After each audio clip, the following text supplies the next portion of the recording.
أعوذ بالله السميع العليم من الشيطان اللعين الرجيم. بسم الله الرحمن الرحيم. الحمد لله الذي هدانا لهذا وما كنا لنهتدي لولا أن هدانا الله. لقد جاءت رسل ربنا بالحق ثم الصلاة والسلام والتحية والإكرام على سيدنا ومولانا ومولى الثقلين جد الحسن والحسين أبي القاسم مصطفى محمد وعلى آله الطيبين الطاهرين المعصومين المنتخبين المظلومين، لا سيما ابن عمه غالب على كل غالب مولانا علي بن أبي طالب، وعلى صاحب الدعوات النبوية والصولة الحيدرية والإسمة الفاطمية والحلم الحسنية والشجاعة الحسينية والعبادة السجادية والمعاصر الباقرية والآثار الجعفرية والعلوم الكاظمية والحجج الرضوية والجود التقوية والنقاوة النقوية والهيبة العسكرية والغيبة الإلهية، صاحب العصر والزمان، إمام الإنس والجان، الحجة القائم المنتظر المهدي،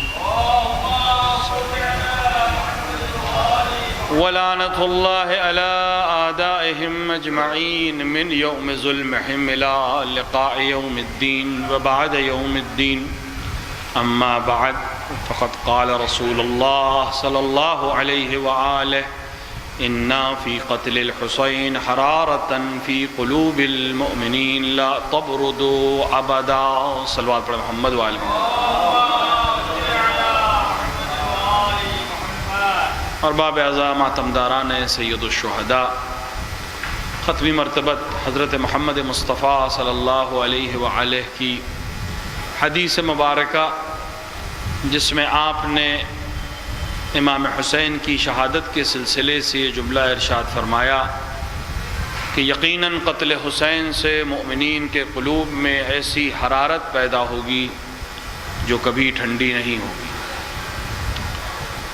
اس حدیث کے ذیل میں کچھ گفتگو پہلی محرم سے آپ کے سامنے پیش کی گئی، اور آج اس کے آخری مرحلے میں کچھ معارضات آپ کے سامنے اس مختصر وقت میں پیش کرنے ہیں، کیونکہ ظاہر ہے کہ شب عاشور ہے، بہت سے شہر میں پروگرامز ہیں، بہت سادہ پروگرامز ہیں الحمدللہ، اور یہ سب سید الشہداء کے پروگرام ہیں، کسی کا اپنا شخصی یا ذاتی پروگرام نہیں ہے، سب امام حسین کے لیے اور ان کی عزاداری سے ہے، لہٰذا اس کو بھی مد نظر رکھتے ہوئے اور شب عاشور کی جو مناسبتیں ہیں اور جو عظمتیں ہیں اور جو مصیبتیں ہیں ان کو بھی مورد نظر رکھتے ہوئے کچھ چیزیں بس آپ کے سامنے خلاصے کے طور پر، کہ ہدف امام حسین علیہ السلام کی عزا اور یہ فرش عزا جو ہمیں خداوند عالم کی طرف سے نعمت کی شکل میں ملا ہے، جو یقیناً کسی اور قوم کے پاس نہیں، صرف ہمارے پاس ہے،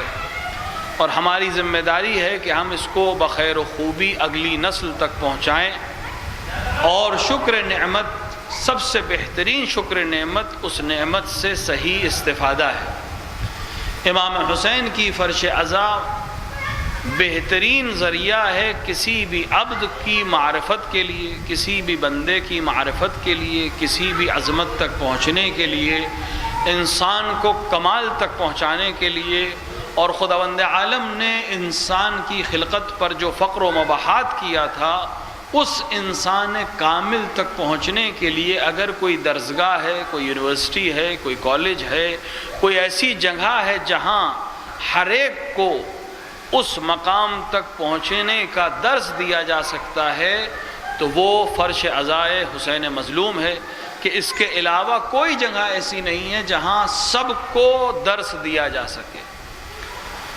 ہر صنف کے لیے دروس موجود ہیں، اسکولز ہیں، کالجز ہیں، یونیورسٹیز ہیں، لیکن ہر جگہ کی اپنے شرائط ہیں. کہیں کچھ جا سکتے ہیں، کچھ نہیں جا سکتے، کہیں دوسرے جا سکتے ہیں، وہ نہیں جا سکتے. لیکن یہ فرش عزا ہے کہ جہاں کوئی بندش نہیں ہے، یہاں ماں کی آغوش میں ابھی شیرخوار بچے بھی آ سکتے ہیں، اور بوڑھے سے بوڑھا شخص جس کو دنیا کی کوئی یونیورسٹی ایڈمیشن نہیں دے گی، وہ بھی اس درسگاہ میں بغیر کسی پابندی کے، بغیر کسی بندش کے آ سکتا ہے، اور یقیناً کچھ نہ کچھ یہاں سر حاصل کر سکتا ہے. یہ تمام چیزیں جو یہاں سے بیان ہوتی ہیں، جو علماء و واعظین و خطباء و ذاکرین اور مرثیہ خان اور نوحہ خان اور سلام پیش کرنے والے شعراء پیش کرتے ہیں، یہ سب معرفت کے علاوہ کچھ نہیں ہے. اور اگر ہم معرفت کو خلاصہ کریں، خداوند عالم نے انسان کو جو خلق کیا ہے وہ اپنی عبادت کے لیے خلق کیا، اور عبادت بغیر معرفت کے ممکن نہیں ہے. جب تک کسی کو پہچانیں گے نہیں، اس کی عبادت نہیں کی جا سکتی اور اس کی اطاعت نہیں کی جا سکتی. اگر ہم بغیر پہچانے عبادت کر رہے ہیں تو پھر عبادت کا حق ادا نہیں ہو سکتا. پہلے پہچاننا ہے، پھر عبادت کا حق ادا ہو سکتا ہے. خداوند عالم کی عبادت مقصد ہے بشریت کی خلقت کا. خود خدا نے فرمایا قرآن مجید میں کہ میں نے جن اور انس کو خلق نہیں کیا مگر یہ کہ وہ میری عبادت کریں.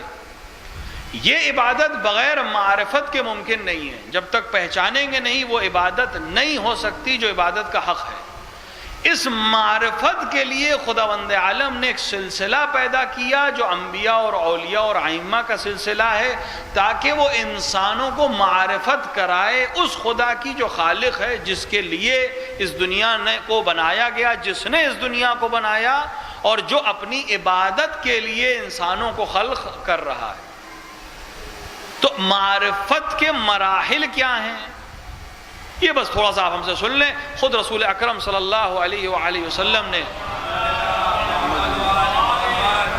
جناب ابو ذر غفاری سے ایک بہت طولانی بہت تفصیلی حدیث ہے، اس میں فرمایا کہ معرفت کا پہلا زینہ، پہلا درجہ، پہلا مرحلہ اللہ کو پہچاننا ہے اور اس کی عبادت کرنا ہے. اور یہ مرحلہ ممکن نہیں ہے دوسرے مرحلے تک اگر نہیں پہنچا انسان، اور وہ کیا ہے؟ وہ ہے اس کے رسول کی اطاعت کرنا، اس کے رسول کی معرفت حاصل کرنا، اس کے رسول کی رسالت کو قبول کرنا اور اس کی اطاعت کرنا.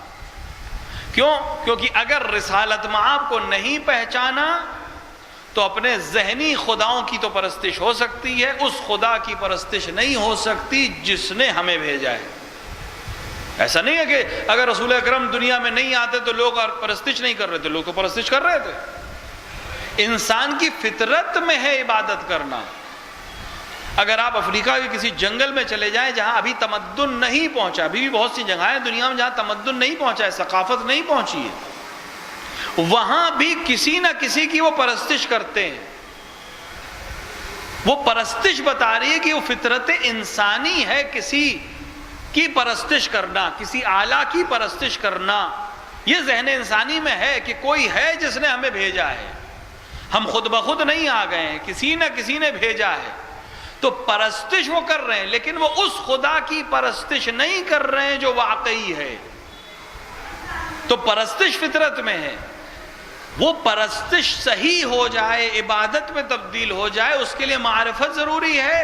اور معرفت ہو نہیں سکتی جب تک اس کے پیغمبر کو پہچان نہ لیا جائے اور ان کی اطاعت نہ کر لی جائے.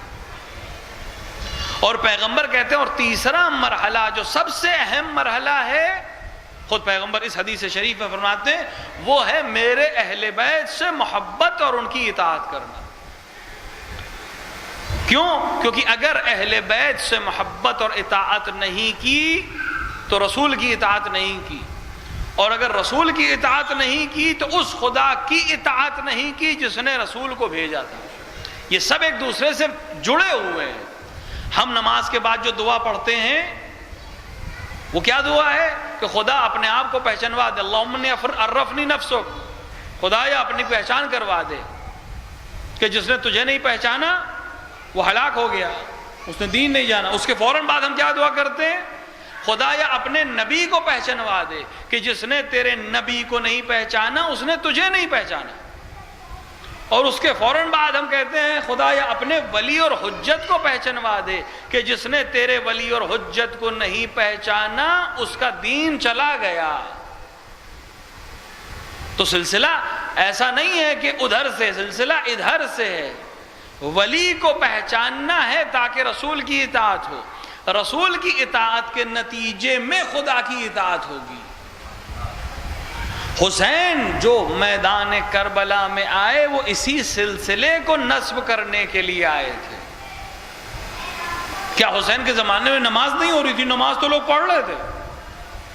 کیا روزہ نہیں رکھ رہے تھے؟ روزہ بھی رکھ رہے تھے، حج بھی کر رہے تھے، خمس بھی دے رہے تھے، زکوٰۃ بھی دے رہے تھے۔ تو پھر حسین کیوں کہہ رہے ہیں امر بالمعروف کرنا ہے، نہی عن المنکر کرنا ہے، اصلاح کرنی ہے، اپنے جد کی سیرت کو زندہ کرنا ہے، اپنے بابا کی سیرت کو زندہ کرنا ہے؟ کیا چیز ہے جو نہیں ہو رہی ہے؟ اہل بیت کی اطاعت نہیں ہو رہی ہے، اہل بیت سے محبت نہیں ہو رہی ہے، نتیجے میں رسول کی اطاعت نہیں ہو رہی ہے، نتیجے میں خدا کی معرفت کے بنا عبادت کی جا رہی ہے۔ وہ حج کر رہا ہے لیکن اس خدا کو پہچانتا نہیں ہے جس نے حج واجب کیا ہے۔ وہ نماز پڑھ رہا ہے لیکن اس کی نیت وہ اس خدا کے سلسلے میں نہیں ہے، وہ قربت حاصل نہیں کر پا رہا ہے جو اس نماز سے ہونی چاہیے۔ وہ روزہ رکھ رہا ہے لیکن بغیر معرفت کے روزہ رکھ رہا ہے۔ حسین جو میدان کربلا میں آئے ہیں وہ یہی سمجھانے آئے ہیں کہ اگر بغیر اہل بیت کی محبت اور اطاعت کے تم دین سمجھنا چاہو گے تو نتیجہ کیا ہوگا کہ تم یزید جیسے کو حاکم اسلامی بنا لو گے۔ اسلام جو امن کا مذہب ہے، محبت کا وزن ہے، تسلیم کا مذہب ہے، رضا کا مذہب ہے، لوگوں کو آزادی دیتا ہے۔ لکم دینکم ولی الدین سے بڑھ کر کوئی آزادی بیان ہو سکتی ہے دنیا میں؟ اسلام نے اعلان کر دیا کہ میرا دین، ہمارا دین سب سے افضل ہے، ہمارا دین سب سے بہتر ہے، لیکن لکم دینکم ولی الدین، اگر تم اس کے باوجود اپنے دین پہ رہنا چاہتے ہو تو تمہارا دین تمہیں مبارک، ہمارا دین ہمارے پاس ہے۔ اس سے بہتر پیغام یکجہتی اور امن کا کون دین دے رہا ہے؟ لیکن ایسے دین پر حاکم یزید جیسا اگر ہو جائے تو یہ سوالیہ نشان ہے ان مسلمانوں پر جو اپنے آپ کو مسلمان کہہ رہے تھے اور یزید جیسے کی بیعت کر رہے تھے۔ وہ اسلام جو کامل ترین دین ہے، جو محبت کا دین ہے، جو اصلاح کا دین ہے، جو زندہ کرنے کا دین ہے، جو حرمتوں کو لحاظ کرنے کا دین ہے، جو دوسروں کی محبت کے ساتھ آگے بڑھنے والا دین ہے، اگر وہاں فاسق اور فاجر کو حاکم اسلامی بنایا جا رہا ہے تو سوال ان مسلمانوں سے کیا جانا چاہیے جو اپنے آپ کو مسلمان کہہ رہے تھے اور یزید جیسے کی حکومت کو تسلیم کر رہے تھے۔ جب تک وہ تسلیم نہیں کرتے حاکم وہ کیسے ہو جائے گا؟ حسین اس لیے میدان میں آئے تھے کہ لوگوں کے سامنے اس راز کو واضح کر دیں کہ بغیر اہل بیت کے اگر تم دین تک پہنچنا چاہتے ہو تو تمہارے ذہن کا دین ہو سکتا ہے، وہ دین نہیں ہو سکتا جو رسول لے کر آئے تھے، وہ دین نہیں ہو سکتا جو اللہ کے لیے قابل قبول۔ حسین اس دین کے دفاع کے لیے آئے ہیں، وہ دین جو ولایت اور محبت اہل بیت کے ساتھ، کیونکہ اس کے بنا کوئی بھی ڈیفینیشن ہو سکتی ہے، دین نہیں ہو سکتا۔ وہ دین جو قابل قبول ہو بارگاہ الہی میں، وہ بغیر اہل بیت کے ہو ہی نہیں سکتا۔ کیونکہ اگر بغیر اہل بیت قرآن سمجھنا چاہیں گے نہیں سمجھ سکتے، رسول کو سمجھنا چاہیں گے نہیں سمجھ سکتے، خدا کو پہچاننا چاہیں گے نہیں پہچان سکیں گے۔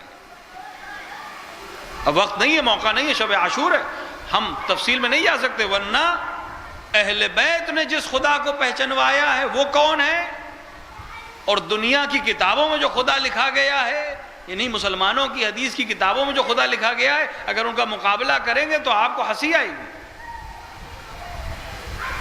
وہ خدا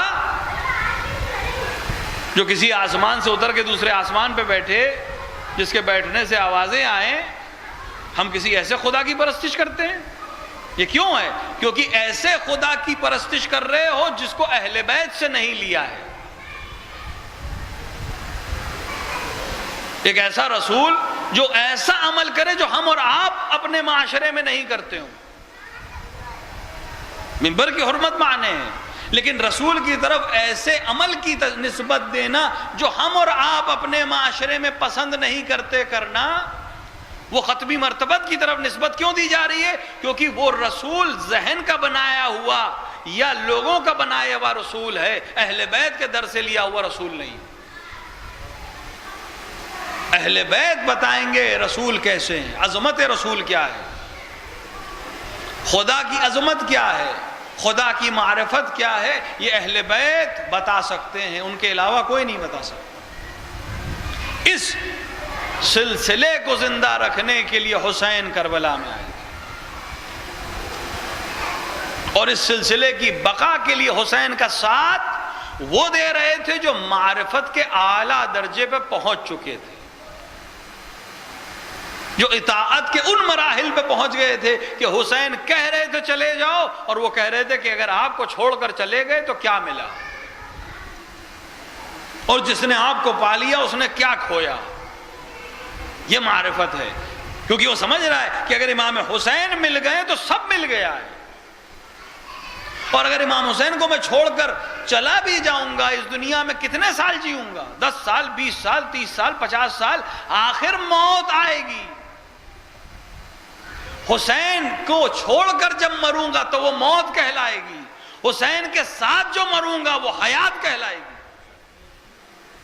انہوں نے اچھا سودا کیا تھا، کیونکہ اگر حسین اس دن جو زندگی دے رہے تھے اس کو وہ لے لیتے جو دنیاوی زندگی تھی، تو دنیا میں کتنے لوگ ان کے نام یاد رکھتے، تاریخ کی گرد میں دب کے رہ جاتے. لیکن حسین نے کے ساتھ جسے دنیا موت سمجھ رہی تھی، وہ جانتے تھے یہ موت نہیں ہے، یہی تو حیات ہے کہ ہم ظاہری طور پہ روز عاشور قتل کر دیے جائیں گے، لیکن سن 61 ہجری کے قتل ہونے کے باوجود صدیاں گزر جائیں گی. صرف عرب کے لوگ نہیں، عجم کے لوگ نہیں، دنیا کے ہر کونے میں جہاں جہاں حسین کو یاد کیا جائے گا ہمیں بھی یاد کیا جائے گا، کیونکہ حسین زندہ ہیں، ہم بھی زندہ رہیں گے. اللہ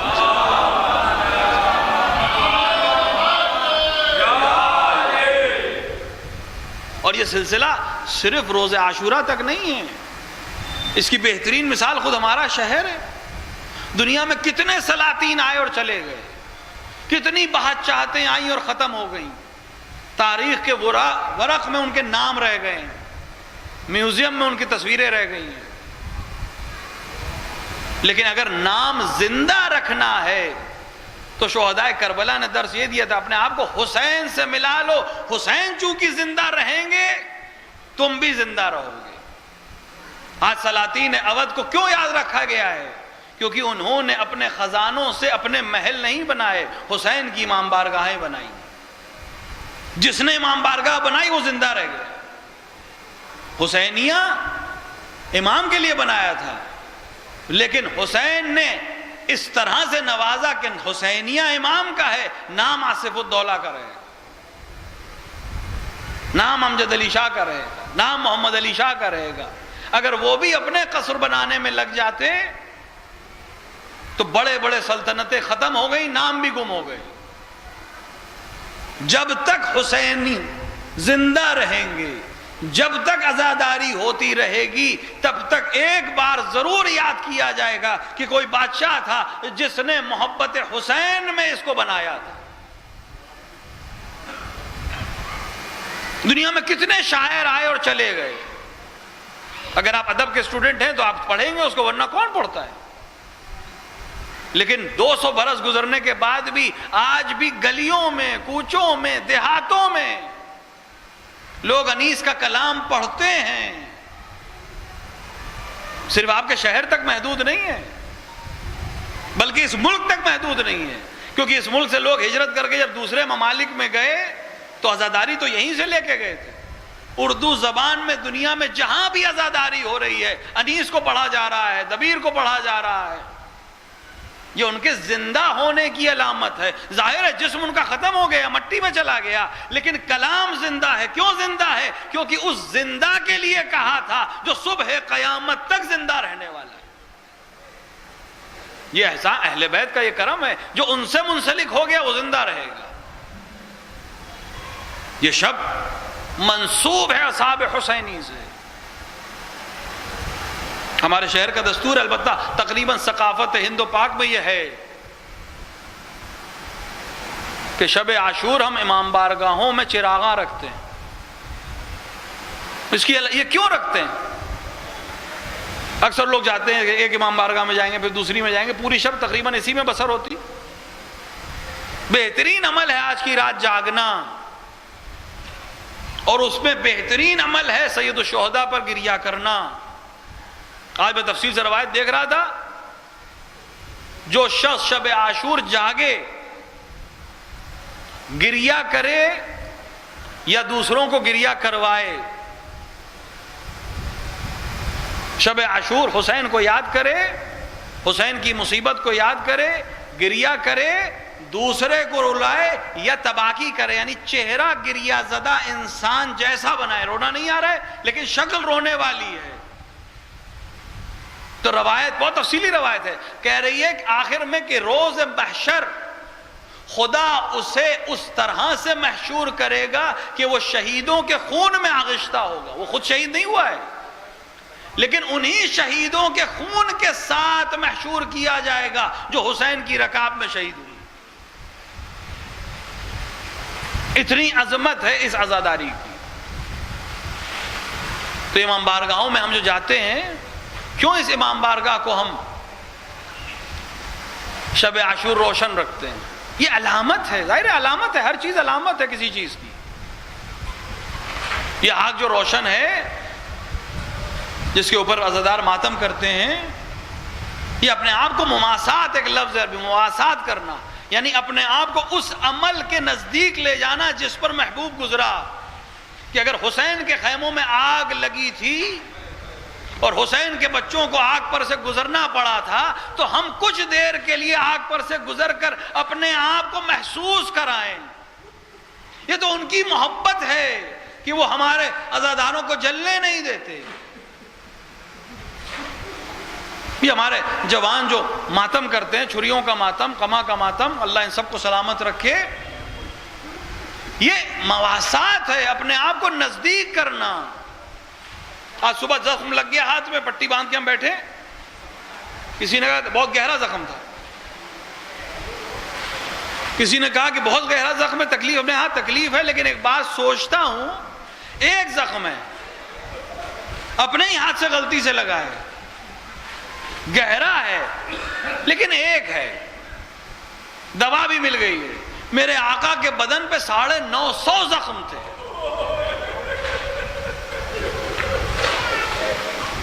آپ جسم انسانی تصور کریں, اس پہ 950 زخم اگر لگیں گے تو اس جسم میں کیا ہوگا؟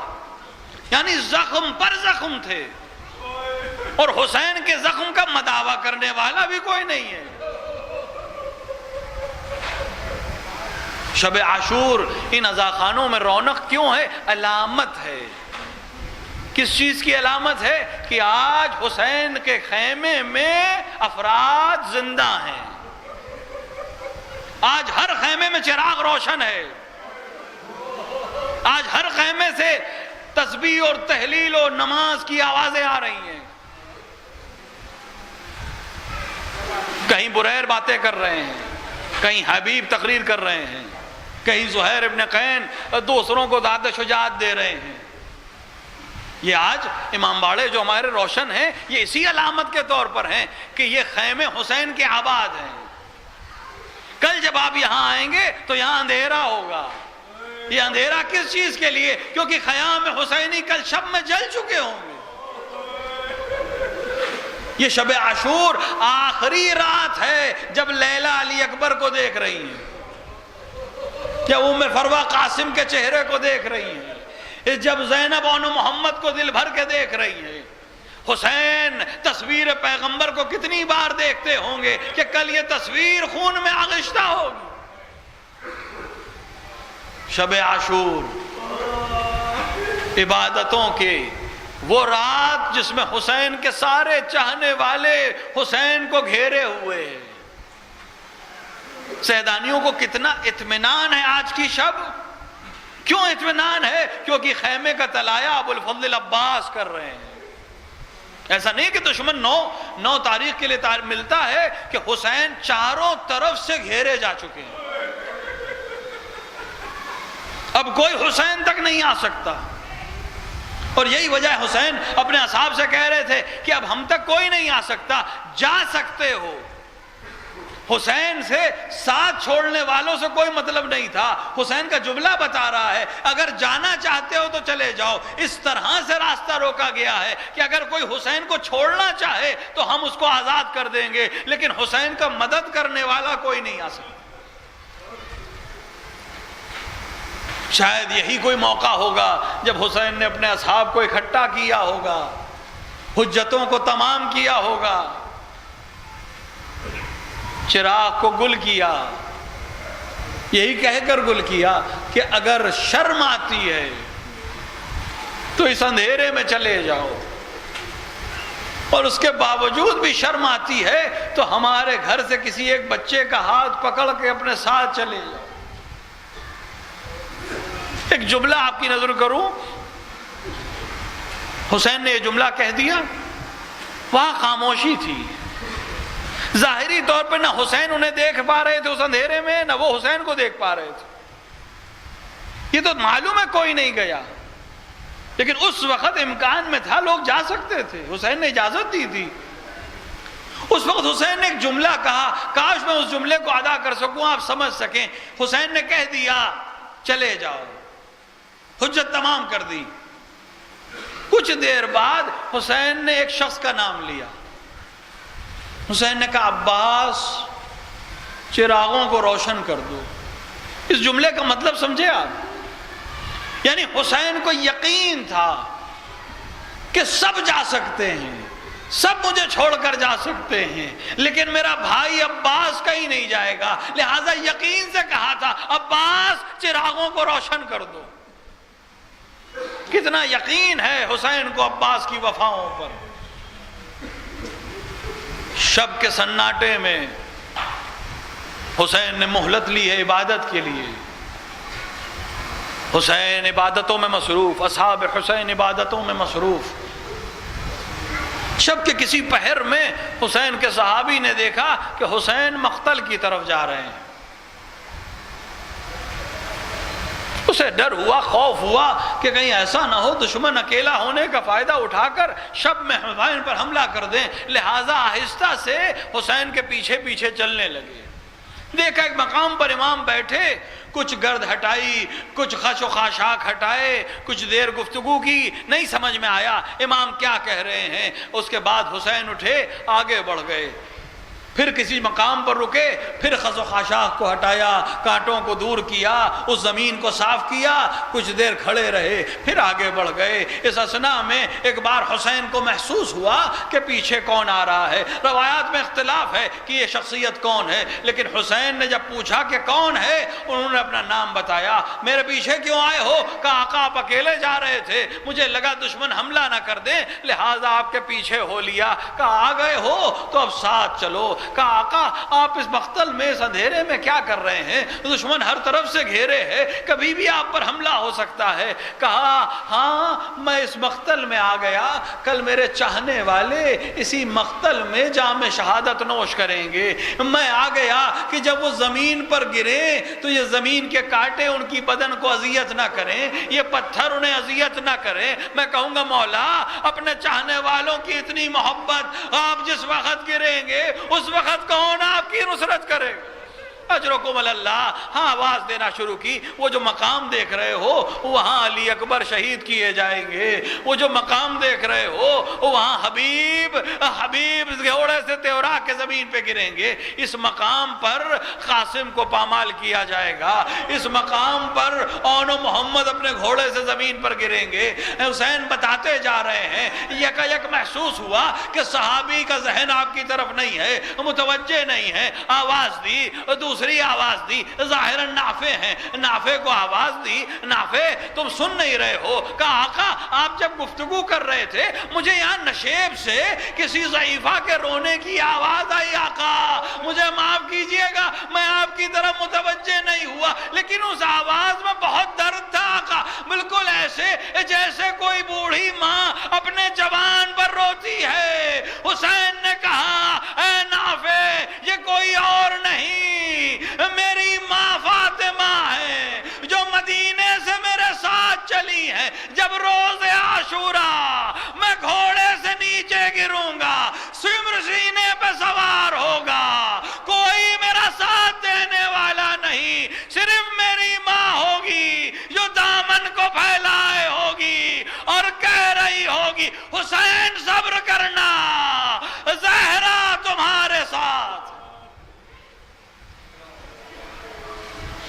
وَسَيَعْلَمُ الَّذِينَ ظَلَمُوا أَيَّ مُنْقَلِبٍ يَنْقَلِبُونَ إِنَّا لِلَّهِ وَإِنَّا إِلَيْهِ رَاجِعُونَ رِضًا بِقَضَائِهِ وَتَسْلِيمًا لِعَمْرِهِ۔ خدایا شب عاشور ہمارے اس عمل کو قبول فرما، خدایا ہمیں توفیق عطا فرما کہ ہم عزاداری کی نعمت سے صحیح استفادہ کر سکیں، خدایا ہمیں توفیق عطا فرما کہ ہم عزائے مظلوم کربلا کو صحیح طریقے سے برپا کر سکیں، خدایا ہماری اس تحفے عزا کو، ان آنسوؤں کو دامان زہرا میں جگہ عطا فرما، خدایا دنیا اور آخرت میں ہمیں اہل بیت سے کسی آن جدا نہ فرما، ہماری زندگی میں قبر حسین کی زیارت اور آخرت میں شفاعت حسین سے بہرامند فرما، خدایا تجھے عظمت شب عاشور کا واسطہ، تجھے شب عاشور کے نورانی خیموں کا واسطہ، اور تجھے شام غریباں کے جلے ہوئے خیموں کا واسطہ، تجھے ان عزاداروں کے آنے والے اشکوں کا واسطہ،